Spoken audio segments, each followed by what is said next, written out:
It's a pleasure to be here and have a chance to talk to all of you about this very exciting topic of demographics. I appreciate the very nice invitation. You know, I don't always get such nice invitations. I was once presenting to a civic group down in East Texas, and it's a small group, small town, and the gentleman who was designated to introduce me and had practiced got ill at the last moment, and so another gentleman, as he walked in about 5 minutes before the presentation, gets handed my introduction. And I'm sitting there, as the speaker often does, looking around, and I see this guy, and he's going over this, and I know that he's having trouble with this word, demographer. And, of course, time came, he got up, and he said, you know, Dr. Murdock's done a lot of rural things. He's done a lot of well, I guess he's just best seen as a rural demagoguer. Well, I'm going to hope not to be a rural demagoguer today. I do want to talk to you about demographic change in Texas because we've had yet another decade of phenomenal change. A decade that, despite what some people often accuse me of seeing too radical of changes, and in general, I have been too conservative yet again. A former chancellor of A&M used to say to me, Steve, you're always conservative, which is not what I'm normally accused of. But anyway, we're going to look a little bit at population change. We're going to look at this diversity issue, which is really the key issue if you look at it in terms of change. We'll talk about the aging of the population because that's still happening and still important. And then we'll talk about some of the implications. Let's start off by looking at this chart. And as you know, I apologize for some charts like this. I have a friend, actually I have two friends, but one of my friends has told me, he says, you know what I like about you, Murdock, is you take about 600 numbers, you put them on a slide, put them up in front of a bunch of people, and you say, as you can plainly see. Well, this is one of those slides. But you know, the phenomenal thing we're seeing here is the growth of Texas. And it was interesting when I recently got a call from a reporter in New York, and he said, well, you had this 20.6% change. That must have been one of the biggest percentage changes, maybe the biggest percentage change in the history of Texas. To the answer which I started reading him down this row here to show him that no, it wasn't. It was a good-sized change, but it was not, in percentage terms at least. It was an interesting decade for the country because, as you see, this rate of change is second slowest only to the 30s in terms of U.S. population change. Well, let's look at this in a little more detail. And one of the things I want to show you here and I want you to look at is this over here. Because about half the calls I get out of state go something like this. Well, you're having a lot of growth in Texas. But when immigration goes away, you guys are going to be dead in the water. Because there's an image out there, and even among some Texans, that a majority of our growth is a result of immigration. Well, notice over here, and we only have through 2009, 54% of our growth is natural increase, the excess of births over deaths. Another 21% has been domestic migration. That is people from other states coming to Texas. And 24% of our growth is international immigration, both documented and undocumented. The point of it is that Texas growth is multifaceted. It is not one-sourced, and as a result, its longevity, I think, is likely to continue, not necessarily at the rate that we've had before. Just to kind of give us a little, background, those states up there in gold lost seats, the dark blue states gain seats. We, of course, gained 4. If you look at our growth in terms of what's happening in terms of the largest states, just notice that whether you look at it in numerical terms or you look at it in percentage terms, Texas stands out among these large states. When you look at it in terms of numerical increases, notice that although we're 12 million smaller than California, we had more than 900,000 more people added to our population in this last decade than they did in absolute numerical terms. And notice as well that when you look at us in percentage terms, people say, well, we're only 5th on percentage terms. But notice the size of those other states. And as a result of that, of course, the larger you are, the harder it is to have any percentage increase in change. And so it's phenomenal, the growth that we've had, whether you look at it numerically, whether we look at it relatively, whether we look at it in percentage terms. We are part of a general pattern, and I think that's important to understand, and that is most of the growth, most of the time, for at least the last century in the United States, has been in the South and the West.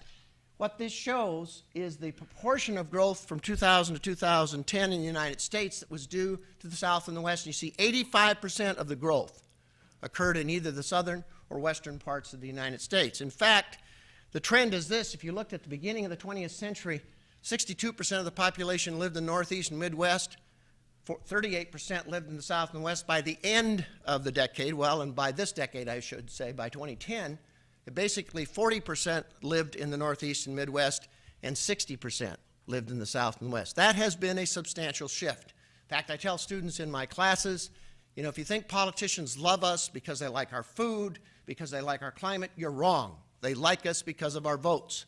And that is increasingly obvious in terms of the importance of the South and West and all kinds of factors that we look at. Well, let's look at Texas. I'm going to start off by looking at Council of Government regions.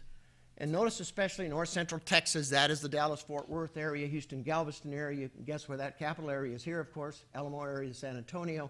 And down in the valley, the lower Rio Grande and South Texas areas. And the reason I bring those up is the right-hand-most chart, part of this chart shows the percent of all state growth from 2000 to 2010 that came in just those, it came in various parts of the state. And notice that each of the Dallas, Fort Worth, and Houston areas got about 29% of all the people added to Texas, okay? And you can see then if you add the Alamo area, you add the capital area, and you throw in the lower Rio Grande, you're talking about 85% or so of our growth that came from just those parts of Texas. That's why with this phenomenal growth, this 4,294,000 increase in our population, by far the largest numerical increase in our history, despite that, we actually had 10 more counties that lost population in this decade than last decade. And that is a function, if you will, of the concentration of that growth. We see it as well in metropolitan areas. I won't spend a lot of time on these. They're ranked. You can see these, and I'm going to make these available through Evan to whoever wants to get them at the end of the presentation. Let's talk just a little bit to give an idea on some of the range of this. This is the largest counties in Texas. This is their growth, rates of growth and change. You can see how extensive some of them were. Harris County leading the way, no matter how you look at it. This is the terms with those with the largest numerical increases. And what you see here is that we had some very substantial growth, not just in the central city counties, but in many suburban counties. And I think, of course, what stands out extensively is Dallas County's growth was relatively small. Now, we could talk about that forever. In fact, we could have a whole meeting and a whole presentation series on that. We won't today, but it is indicative of a variety of things. This is the largest percentage increases. No surprise here. These are virtually all suburban counties, okay? And suburban growth has exceeded in percentage terms yet again that in central cities in most parts of Texas and parts of the country. If you look at it in terms of change here, those dark shaded blue counties are the fastest growing, the dark green are the second. You can see that that's 68 counties in the 1990s that lost population, and this is the 79 that lost population in this particular decade from 2000 to 2010. Now let's talk about race and ethnicity. And I'm going to spend a lot of time talking about these various percent files. And I want you to notice here the numerical changes that occurred in Texas population from 2000 to 2010. And although it's a little belabored, I'll go through it because I think it's important to keep this in mind. Non-Hispanic white, the Anglo population increased by 464,000 people by 4% compared to the 20% for the state. The Hispanic population increased by nearly 2.8 million by 42%. The non-Hispanic or black population increased by 522,000.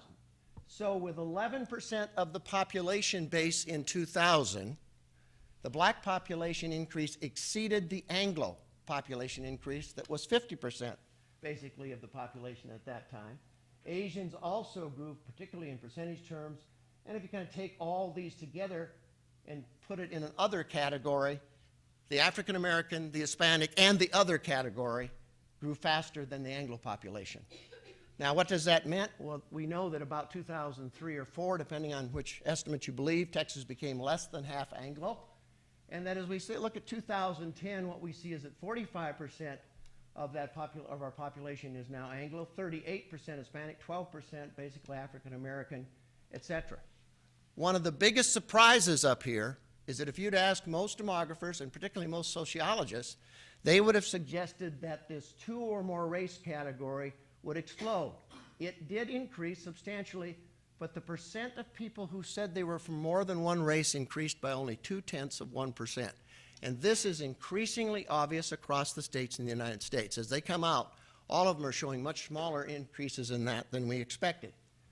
If we look at this broken down by the 2 types of population we have by age in these data. Remember, we have over 18 and under 18. Actually, you get 18 and over, and you can subtract and get under 18. So if you take what we'll call up here the adult population, you notice something interesting. And that, let's go back. If you take the adult population, what you see is that 50% is Anglo, about a third is Hispanic, okay? Now, I want you to look at that as we go to the child population, and you basically reverse those 2 figures. For the under 18, it's a third Anglo, it's about a half Hispanic, and together, of course, what that means is 2 of every 3 Texas children are non-Anglo. Now, let's look at this a little bit farther, and I want to just take it by looking at one area, but many areas follow this same kind of pattern. This is the metropolitan area, that's Houston, Sugar Land, Baytown. And all I want you to look at as we go through these, is to look at these 2 figures over here. Look at the Anglo and the Hispanic figures. Okay, at the level of the entire area, this is the total pot for the MSA. You can see it's 39% of that population of adults here, of total is Anglo. About 35% is Hispanic. When you go to the adult population, it's 43 to 32. And when you go to the under, and this is MSA as a whole now, this includes the suburban counties, it's 45% Hispanic, 30% Anglo in that under 18. Now, let's look at the city of Houston. The total population is 44% Hispanic, 26% basically Anglo. When you go to the over 18, yes, that becomes about 39 Anglo, 29%, 39% Hispanic, 29% Anglo. But when you go to the child population, less than 15% of children in the city of Houston are Anglo. Another way to say that is 85% of the children in the city of Houston are non-Anglo. This is why sometimes I get quoted with extreme statements simply saying that when you look at the children in Texas and you look at the future, you maybe don't have to say that Anglos are over, it's over for Anglos, but you do have to say that demographically the numbers are very telling and very indicative of the Texas of the future. Now, I want to do something very simple here. I'm going to just give you a set of maps. And these maps are going to do 2 things. They're going to tell you what counties grew in a particular racial and ethnic group and what counties declined. And if they declined, they're red. If they're blue, they had increases. And we'll start off with the Anglo population. And this is the Anglo population. In 161 of 254 counties in Texas, there was an absolute numerical decline in the Anglo population. The blue, of course, is primarily that triangle, if you will, between Dallas-Fort Worth, San Antonio, Austin, and over to Houston and Galveston, and with a few scattered spots, particularly in those smaller county areas in the western part of the state. Now remember again, red is decline, blue is growth. This is Anglo, this is Hispanic. There were 22 of 254 counties that had declines in Hispanic populations. Now we'll look at the black population. It was 102 decline, 83 growth, and these ones that are pink are ones that are too small a number to really talk about population change in any reasonable sense. And finally, we'll talk about Asian. That Asian population is very much concentrated in those 3 large metropolitan areas. And then scattered areas that primarily have our large medical centers and university centers, etc. Now, let's talk about overall well, let's see. Oh, yeah, these are counties. We looked a little bit, play a little bit on the redistricting topic, I guess, was simply to look at counties in terms of Anglo majorities and those that were growing counties and those that had Hispanic majorities. This tells you that when you get to our population and you look at growing areas, still a lot of them have Anglo majorities.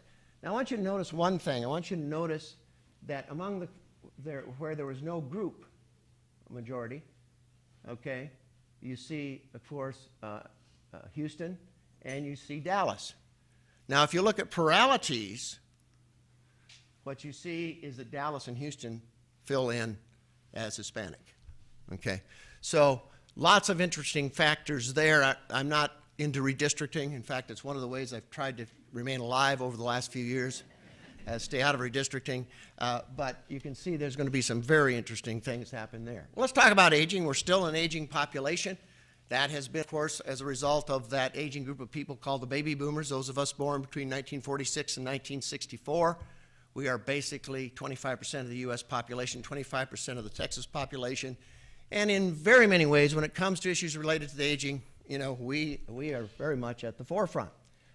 What I think is very important to recognize, however, about the aging population is that coupled with it is another very important population. Now, that aging population has produced for us, of course, such things as the famous quote we always hear, that 1 in 5 Americans will be 65 years of age or older. Now, that is true.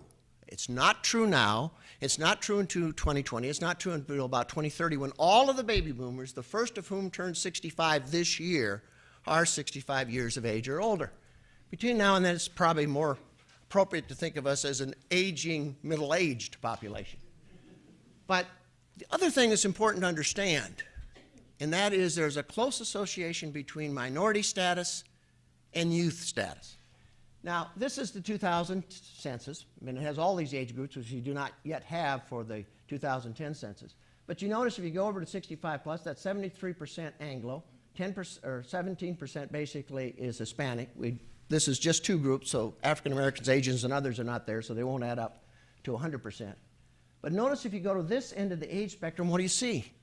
40% Anglo, 44% is Hispanic. And in fact, if you take the entire population of Texas in 2000, what we saw is that many of those younger age groups were a majority minority. Well, I want you to remember the blue represents Anglos, the red represents Hispanics. This is where we are in 2000. This is where we expect to be in 2010. This is 2000, this is 2010. Now, often when I present that in multi-state kinds of crowds, they say, well, 240, I'm sorry. Yeah, 240. But often when I present this, people say, well, this is Texas. What would you expect? We know Texas is a very diverse state. What's the national picture? Well, here's the national picture. This is, we've just taken and put 2 gross categories, Anglos and non-Anglos. And this is the picture in the 2000 census. And you see 84% of the 65-year-olds were Anglo, 16% were all minority groups. Go to this end, and it's 59 to 42, or 58 to 42 basically. And guess what? This is 2000, this is 2050. In other words, look at the height of those blue versus the red lines in 2000, and according to the Census Bureau projections in 2050. And despite what a recent blogger told me, I did not bias the projections of the Census Bureau during the time that I was there. So you see that the pattern we're seeing is not just a Texas pattern.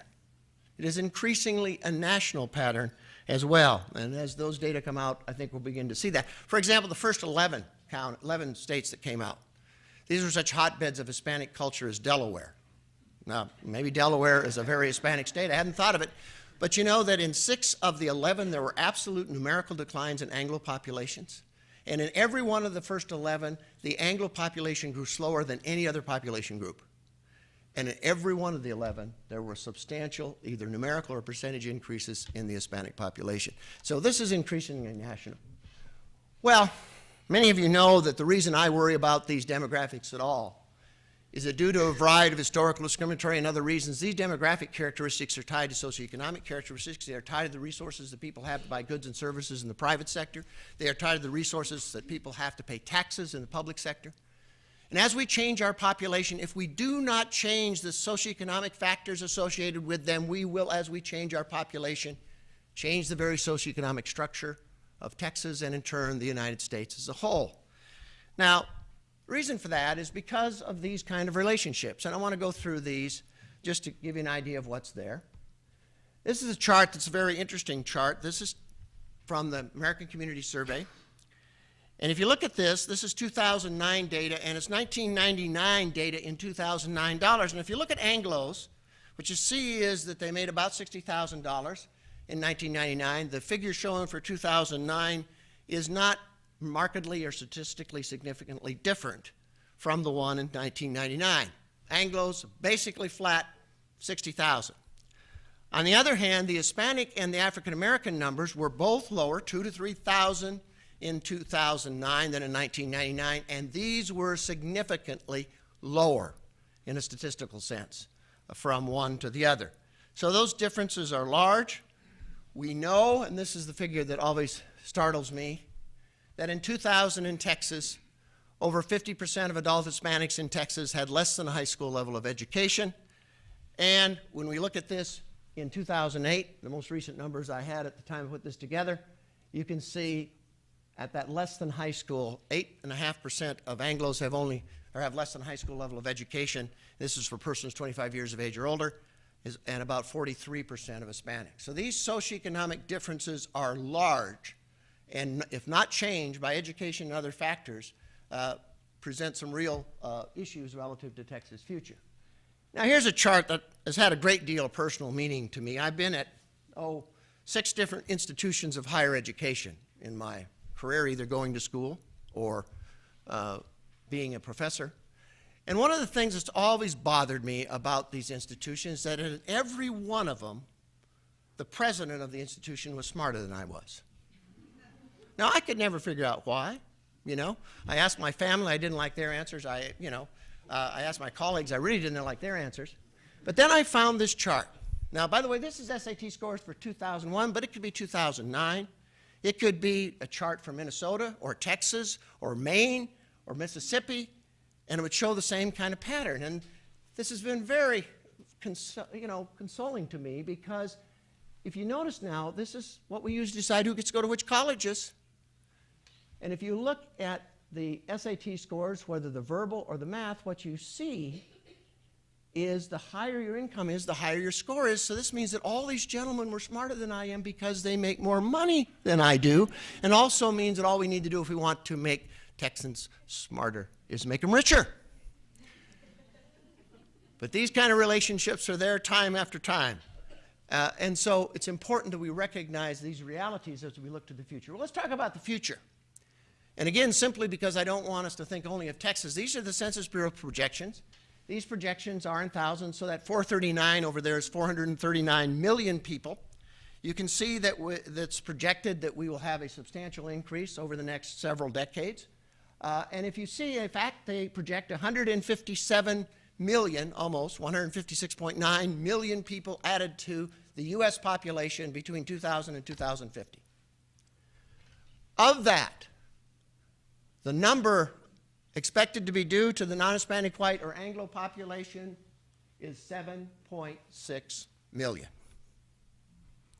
The amount due to the African American, about 17.5, non-Hispanic Asians, 23, all other non-Hispanic groups, about 12 million, and the amount expected to be due to Hispanic populations is 97.2 million out of 157 million.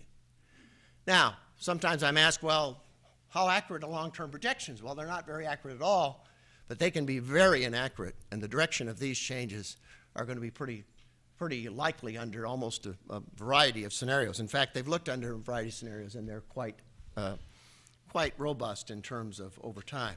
As a result of that, about 62% of that net growth expected as Hispanic, that due to non-Hispanic whites alone is about 5%, 11% for African Americans, 15% for Asians, 7% related to all others. We will see, as you look at this, in about 2030, we get about 19% of our total population that is expected to be 65 and over. And here what I want you to do is look at the left-hand column that says non-Hispanic white alone. That's the percent of all people in those ages that is Anglo. And this is 2000, and you notice that in every one of those ages, every one of them, the Anglo group is over 50%. Now I want you to look at 2050. The only age group in which Anglos are over 50% is the 65 plus age group. This gives you an idea of the kind of diversity in terms of population when you, counterbalance it or look at it relative to age. Well, let's talk about Texas. And I have to do something here because it'll be the only time in my life that this will be true. This is from the last set of projections I did when I was state demographer, and that bottom set down there, of course, was the one that we said would be most likely to be true. And we projected that the 2010 population would be not 25,105,000. It was 25,145,000. That was 1/10 of 1% error. Now, what can I say except is that if I were to live to be 150, that would be the only time this would ever happen to me. But anyway, certainly where we were wrong is we projected actually a few too many Hispanics and a too few other in terms of what the actual count were. The Census Bureau did just the opposite. The Census Bureau was about 300,000 in its last estimates high for Anglos and 300,000 low for Hispanics in Texas. Well, we all know that what we expect is that by 2040, Texas will be somewhere between a quarter and a third Anglo, somewhere between 8 and 10% African American, somewhere between about 53 and 60% Hispanic, and somewhere from about 6 to 9% will be members of other racial and ethnic groups, primarily Asian. Get an idea of what we do expect. The blue up there on the left-hand side top is those counties in Texas in 2000 where 50% or more of the population was Anglo. They're shown in blue. The right-hand chart is what we expect by 2040 under those scenarios of those projections that I said were the most accurate that we did.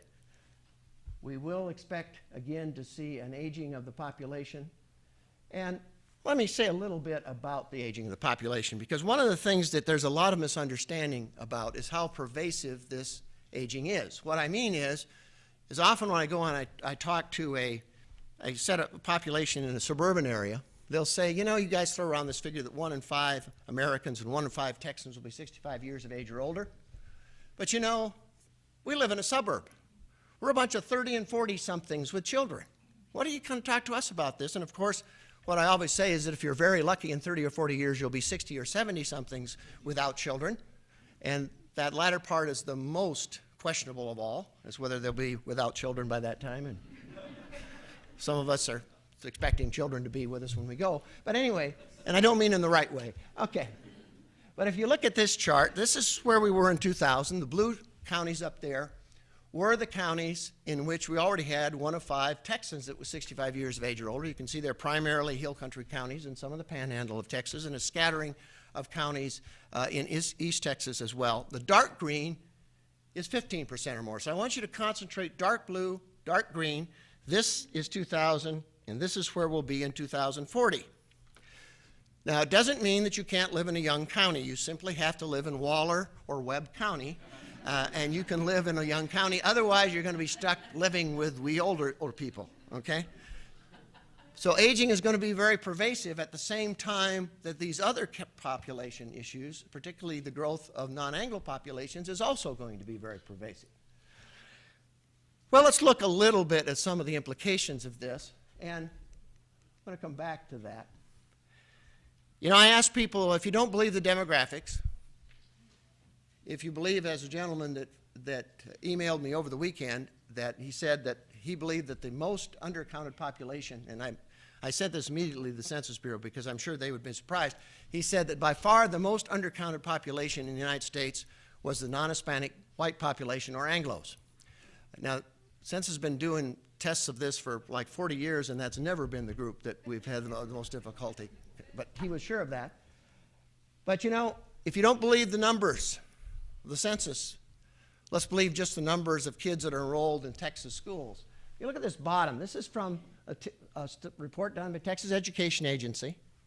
It looked at change in enrollment from 98 to 99 to 2008, 2009. You can see over here on the bottom part of this chart, okay, that showed a total increase during that period of time of 795,000 kids added to the Texas public school systems. Notice, however, that it included 130,000 white, which they mean non-Hispanic white, an increase of 103,000 African Americans, up 74,000 increase in the Asian and other population, and of the 795,000, 748,000 were Hispanic. Now, you don't have to believe any of the demographics. You can just look at school enrollment and see where you are in terms of the future of Texas. What is most sobering about this, of course, in this particular chart, is that whereas the total numbers grew by 20%, the economically disadvantaged in that group grew by 40%. So these were not only minority kids, they were, in fact, relatively poor minority kids. This is an old chart, but what I'd like to show you here, I have a friend over at the Capitol, one of his favorite things to ask our elected officials is what percent they think are a minority in the Dallas Independent School District or the Houston Independent School District. And he tells me that he still fairly often gets, how much are Anglo? And he'll get, 30%. 25%. Well, let's take a look, and it's really larger than this. In the Houston Independent School District right now, 8% is Anglo, 92%. If you take this is several years old, and you can see it was less than 5% in the Dallas Independent School District. But if you think it's just those large central city districts, most of us, at least historically, have not seen Cypress Fairbanks as a central city area. It's a pretty good suburban area, okay? What do we see happening to the Anglo proportions in basically 6 years, 7 years? From 59% to 39%. You see it similarly when you look at very large changes in places like Fort Bend County, where also a lot of that minority population is Asian population. The point of it is the data show the same patterns, whether you look at census data, you look at institutional data on education, et cetera. It shows up some in college enrollments, but not enough. What is sad about this is if you look at the minority proportions, particularly in the four-year colleges, they're not as large as we would like them to be, indicating we're not as successful in that with those particular groups of people. We look at the projections. I'll just not look at the numbers, but you can see what we're looking at in terms of elementary and secondary. By 2040, 8 of every 10 kids in our public schools will be minority, and that may, in fact, if the present trends continue, may be too high. In terms of too low, rather. And you can see that even universities, we're talking about 2 of every 3 of the kids being in our colleges and universities being non-Anglo. Let's take a look just at the labor force for a minute. Labor force, dramatic changes. Lots of the growth in the Hispanic population. Here you can see that by 2040, we can look at a labor force that is at least 2/3 non-Anglo, maybe as much as 3/4 non-Anglo. And so we see some dramatic changes. Well, what are the bottom line on some of these? What do they mean overall? Many of you know that a work we did that got a lot of attention both from both sides of the aisle and from both sides of the political spectrum was something called the Texas Challenge and the New Texas Challenge, where we said, what happens if nothing happens? And what happens if we could close, for example, some of the educational gaps? This first chart shows what happens if nothing happens and the educational differences and related income differences continue. And what this chart showed, that the average Texas household, in the absence of change, with the demographic changes occurring as we project them to do, but in the absence of socioeconomic improvement in the differences among racial and ethnic groups, the average Texas household in 2040 would be $6,500 poorer in 2000 constant dollars than it was in 2000.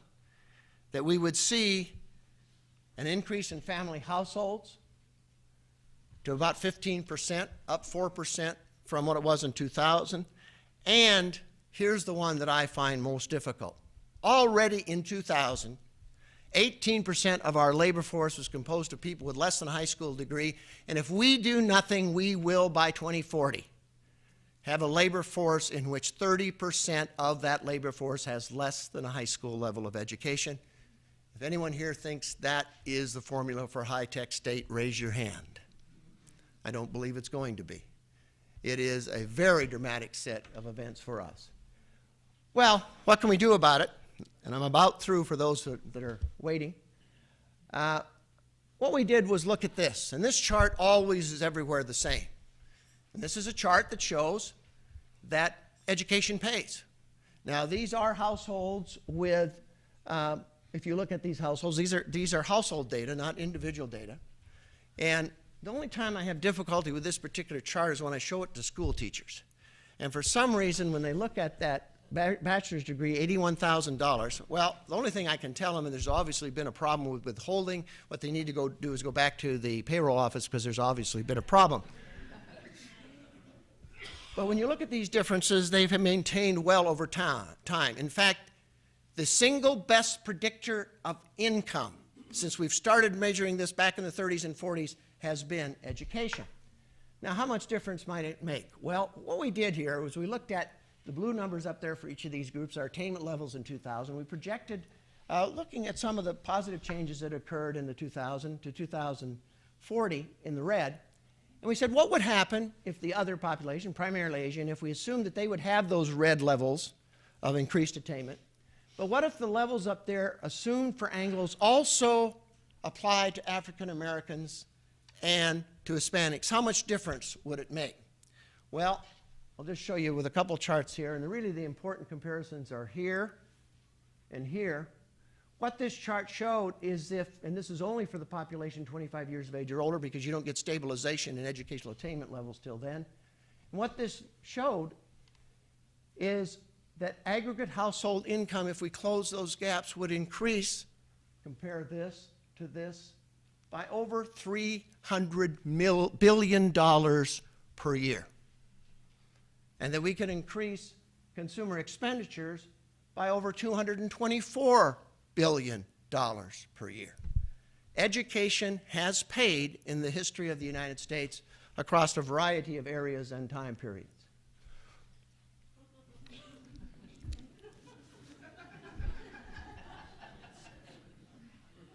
I had to show you this because I knew that many of you were deeply moved. Okay. But let me summarize. Texas population growth continues to be strong. Now, that does not mean it will always be strong.